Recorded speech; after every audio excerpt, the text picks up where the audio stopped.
Welcome back to Inside City Hall. My next guest has served as the Consul General of Israel here in New York for 10 years and is stepping down from the post in July. On Sunday, before the Celebrate Israel parade on Fifth Avenue, he joined Governor Cuomo as the governor signed an executive order directing state agencies to end all business with any group that aligns itself with the boycott, divestment, and sanctions movement against Israel.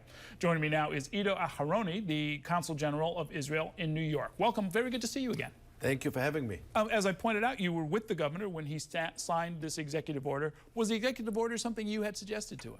No, it was actually his own initiative, and we're very happy about it. We think it's very important for two reasons. The first is it's a deterrent. And the second, he sets the example for the rest of the governors, for the rest of the states in the United States. And we think it's a very, very important precautionary measure.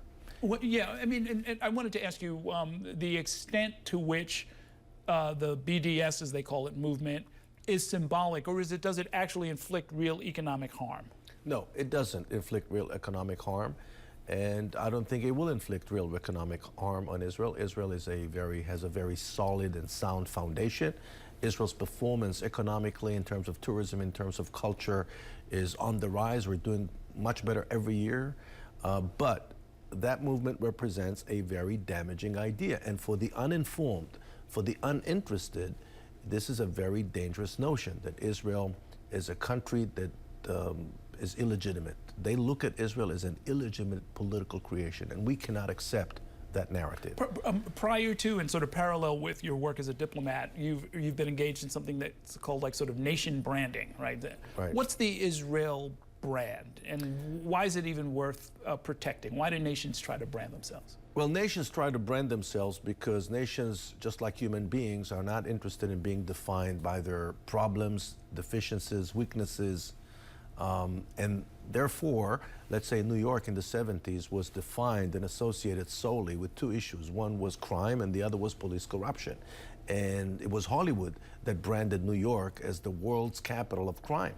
But New York was determined to say, wait a second, it's true, we do have crime, we have to deal with it, but crime is not the only thing that defines New York. So they started celebrating their assets. They started celebrating their relative advantages. And they said, our biggest advantage is our size. Our biggest advantage is our diversity. So they came up with a strategy called the Big Apple, which is really the big temptation.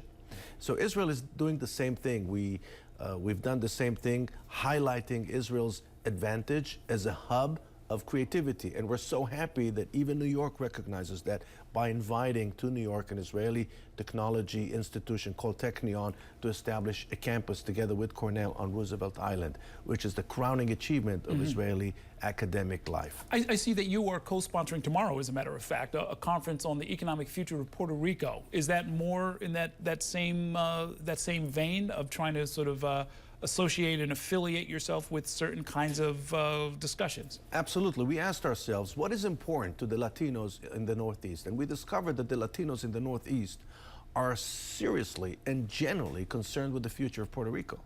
And so what can we do for Puerto Rico, therefore?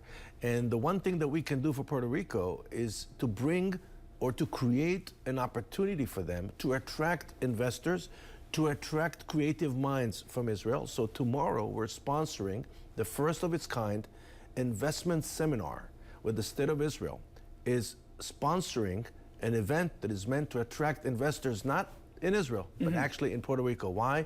Because that's what friends do when they're in trouble. Okay. You're going to be leaving after 10 years in a very difficult post. I remember the United Nations and Israel's role in the United Nations, in the 1970s in particular, into the 1980s, very combative, very ideological. There was a lot that was going on. How would you compare now to then? Well, I think that the same transition is occurring across the board. We are now engaged in a much broader conversation about Israel. We're no longer limiting ourselves to a geopolitical discussion about who's right and who's wrong in the conflict in the Middle East. That's an important discussion, but it belongs to the department we call crisis management. And you cannot manage crisis your entire life. At one point, you have to grow. And the growth exists in other conversations. Now, when you look at the United Nations, When the organization was established in 1945, it had 51 members. It had a positive, optimistic outlook about the world. When Israel was accepted in 1947, it had already 56 members. Not all of them were democracies, but still, they were optimistic. They had a positive worldly outlook. Today, there are 193 nations. The vast majority of them are not democracies. The vast majority of them are tyrannies. So that optimistic outlook was replaced with a different kind of worldview. Unfortunately, not so optimistic anymore, not so positive anymore. And in many ways, the United Nations membership hijacked the original agenda of the founders of the organization. And Israel finds itself in an inherently built-in disadvantage in this arena. They basically can pass any resolution and every resolution against Israel as long as they have the majority.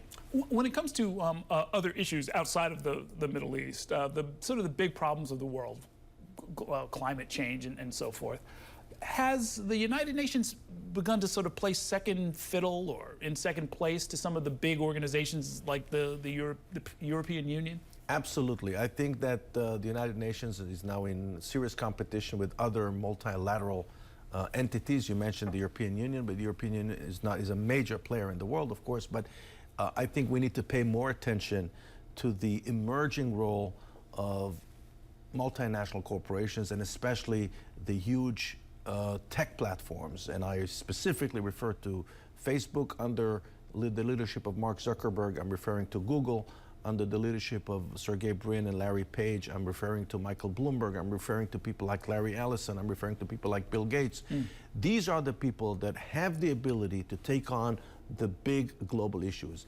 And I think that you will see more and more that they will be working with governments and sometimes even replacing governments. In the Middle East right now, we have many governments that are dysfunctional because of the regional wave of instability. And you will see multinational corporations, multinational technology companies entering this vacuum. Okay, a very interesting set of predictions. Thank you so much for spending some time with us. Best of luck with whatever it is you end up doing after your career here in New York. Thanks for coming by. Thank you. All right, we're going to take a short break now. Coming up, before the polls close in New Jersey tonight, we'll talk with Garden State politics. We'll talk about Garden State politics with WNYC Radio's Matt Katz. He's an expert on the subject. Stay with us.